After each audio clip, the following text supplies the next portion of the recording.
لیکن مسلمانوں نے اس عظیم یادگار کو بھی ایک شہرت کا اور ایک اسٹیٹس کا ذریعہ بنا لیا۔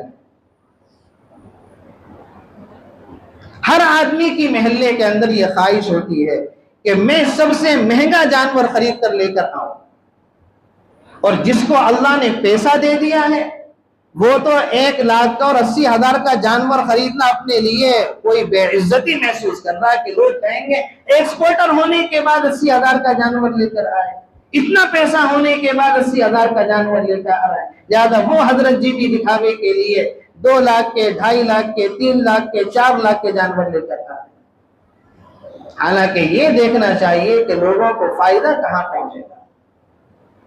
اللہ کے نبی علیہ السلام نے تو صاف اعلان فرما دیا، اور اللہ نے قرآن کریم میں بھی اعلان کر دیا، لن ينال اللہ لحومها ولا دماؤها ولكن يناله التقوى منكم، نہ تمہارا خون ہمارے پاس آئے گا، نہ تمہارا گوشت ہمارے پاس آئے گا، لیکن جو تمہارے دل کی نیت ہوگی وہ ہمارے پاس آئے گی۔ لیکن نہیں صاحب، مسلمان ماننے کے لیے تیار کہاں ہے؟ ہر آدمی نے قربانی کو اپنا اسٹیٹس بنا لیا۔ مالدار یہ سوچ رہا کہ میرے لیے اگر میں 50,000 کا جانور لے آؤں گا تو لوگ مجھے تانے دیں گے، میری بے عزتی ہوگی۔ حالانکہ فائدہ مسلمانوں کا اس میں زیادہ ہے۔ 5 لاکھ کا اگر آپ ایک جانور لے کر آ گئے اور اس میں 4 کوئنٹل گوشت نکل گیا تو آپ 1 لاکھ کے 5 جانور بھی تو لا سکتے تھے۔ ہو سکتا تھا کہ اس میں 8 کوئنٹل گوشت نکل جائے، 7 کوئنٹل نکل جائے، تو فائدہ کیا ہوگا؟ غریبوں کو گوشت بھی زیادہ ملے گا، اور جو تمہارے مرحومین اس دنیا سے جا چکے ہیں، ازواج مطہرات اور 4 خلفائے راشدین اور بڑے بڑے صحابہ اور ائمہ 4، ان کے بھی حصے ہو جاتے، ان کی بھی قربانی ہو جاتی۔ لیکن نہیں، فائدہ جہاں ہو رہا ہے وہ چیز نہیں دیکھیں گے۔ اسٹیٹس کہاں ہے، ریاکاری کہاں ہے، شہرت کہاں سے ملے گی، اس چیز میں ہٹ جاتے۔ اب یہ گرمی کا موسم چل رہا ہے، اس موسم کے اندر ہمارا مسلمانوں کے اندر سے جو خدمت خلق کا جذبہ تھا وہ ختم ہوتا جا رہا ہے، اور جو دوسری برادریاں ہیں، سکھ برادری ہے، غیر برادری، وہ خدمت خلق میں بہت آگے بڑھ گئی۔ اس گرمی کے موسم میں آپ نکل جائیں، دیکھ لیں، آپ کو مشکل سے کوئی مسلمان یا مسلمانوں کے اسٹول نظر آئیں گے جو لوگوں کو ٹھنڈا پانی پلا رہے ہوں گے۔ وہاں خرچ نہیں کریں گے جہاں پر اللہ کی مخلوق کی خدمت ہو رہی ہو۔ اس گرمی کے عالم میں مین روڈوں پر، اسٹیشنوں پر، روڈویز اڈوں پر مخلوق گرمی کی وجہ سے پریشان ہے، ٹھنڈا پانی لوگوں کو میسر نہیں آتا، وہاں پر بھی تو تھوڑا سا خرچ کریں، وہاں بھی تو لوگوں کی خدمت ہوگی۔ لیکن وہاں پر خرچ نہیں کریں گے، قربانی کے جانور میں لوگوں کو دکھانے کے لیے خوب خرچ کریں گے۔ اور حضرت عثمان رضی اللہ عنہ کے میں نے جو آپ کو واقعات سنائے، آپ دیکھیں کہ خدمت خلق اس کے اندر بھری پڑی ہے، لوگوں کو زیادہ سے زیادہ فائدہ پہنچا رہے ہیں، لوگوں کو زیادہ سے زیادہ نفع پہنچا رہے ہیں۔ تو 18 ذو الحج جو آج کا دن ہے، یہ حضرت عثمان رضی اللہ عنہ کی شہادت کا دن ہے۔ آج کے دن حضرت عثمان رضی اللہ عنہ کو باغیوں نے شہید کیا تھا۔ تو اللہ کے راستے میں خوب خرچ کرنے کا مزاج بنائے، لوگوں کی خدمتیں کرنے کا مزاج بنائے۔ اس گرمی کے عالم میں لوگوں کو خوب ٹھنڈا پانی پلانے کی کوشش کریں۔ اللہ تعالیٰ سے دعا ہے کہنے سننے سے زیادہ عمل کرنے کی توفیق نصیب فرمائے۔ وآخر دعوانا الحمدللہ رب العالمین۔